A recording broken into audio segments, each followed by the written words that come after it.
د پی ټی آی انصاف سٹوڈنٹس فیڈریشن د اسلام آباد جلسه کینسل کېدو نه پس د بیرسٹر گوھر خلاف او د اوعمرایوب خلاف د بغاوت فیصله کړې ده او باقاعده ول د بنگړو تحفې هم تیاری کړې دي. په دې باندې تفصیلا خبره کوو ځکه تاسو له معلومه ده د پی ټی آی جلسه چې کینسل شوې ده په هغې باندې کارکنان شدید مایوسه شوي دي. تاسو به د مختلف د پی ټی آی لیډرشپ میمز ویډیو هم په سوشل میډیا باندې کتلی وي، په ټیک ټاک باندې، په فیسبوک باندې، چې خلک بیرسٹر گوھر پسې، اوعمرایوب پسې، الیمین ګنډاپور پسې مختلف قسم خبرې کوي چې دا بزدل دي، دی صحیح فیصله ونه کړه. چونکې دا فیصله دی له د عمران خان د طرفې دا فیصله راغلی ده. کپتان ولا ویلي چې تاسو دا جلسه کینسل کړئ.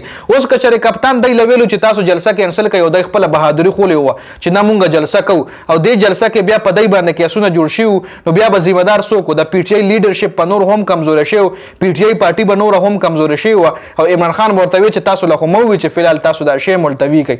نو دې ځای کې دی هم کنفیوز وي. خو بل طرف له چې کم سټوډنټس دي، کم کارکنان دي، ای شدید مایوسه دي او دغه لیډرشپ د شدید تنقید ښکار جوړ کړی دی. په دې باندې تفصیلا خبره کوو. د پی ټی آی انصاف سټوډنټ فیډریشن د اسلام آباد جلسه کینسل کېدو نه پس بیرسٹر گوھر او اوعمرایوب خلاف بغاوت کولو فیصله کړې ده او ورته ویلي دي چې تاسو فوري استعفا هم ورکړئ. بیرسٹر گوھر نه او چې کوم اوعمرایوب دی دی ته ویلي چې تاسو استعفا ورکړئ، تاسو مزید لیډرشپ قابل نه یې. بزدلانه فیصلې کولو باندې سټوډنټس بیرسٹر گوھر او اوعمرایوب ته د بنگړو تحفه هم پیش کړې ده. پی ټی آی سټوډنټس فیډریشن صدر ویلي دي چې مونږ خو دا بنګړي صنم جاوید ته تحفه کې راوړو ځکه صنم جاوید چې کوم دی ډېر زیات تکالیف برداشت کړل او د خواتین دپاره بیسټ تحفه چې کومه وي هغه ته بنګړي وي. نو مونږ خو دا بنګړي صنم جاوید دپاره راوړلي، خو د دې بنګړو صنم جاوید قابل نه ده. صنم جاوید یو بهادره جنۍ ده، هغې د خپل پی ټی آی پارټۍ دپاره د عمران خان دپاره ډېر غټ قید تیر کو، بلکې د دې بنګړو قابلان چې کوم دي هغه بیرسٹر گوھر او اوعمرایوب دي او دا تحفه مونږ بیرسٹر گوھر او اوعمرایوب ته ورکول غواړو.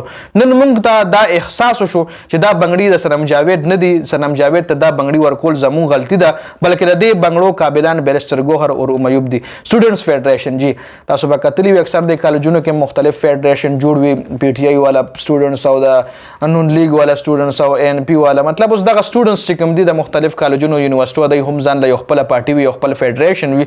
دغه فیډریشن اوس دغه د بیرسٹر گوھر نه د پی ټی آی چې کوم ټاپ لیډرشپ دی او اوعمرایوب نه د استعفا کولو ډیمانډ کړی چې تاسو استعفا ورکوئ، تاسو بزدلانه فیصلې کوئ، تاسو سټپ نه اخلئ د عمران خان د رهایي دپاره.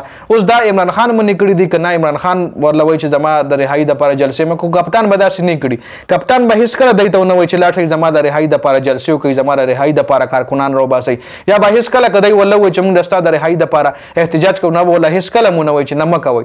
ځکه دا خبره د کپتان خور حلیمه خان کړې ده چې کپتان به تاسو له هېڅکله دی له وایي چې تاسو له به کپتان خو نه وایي چې لاړ شئ زما د رهایي دپاره جلسې وکړئ، لاړ شئ زما د رهایي دپاره احتجاج وکړئ، بلکې دا عقل او فکر به تاسو کوئ. دا حلیمه خان ډېر مخکې دی له ویلي دي. خو خیر دا په دې ویډیو کې دا اپډیټ شو. د ویډیو کتلو زیاته مننه جی، والسلام.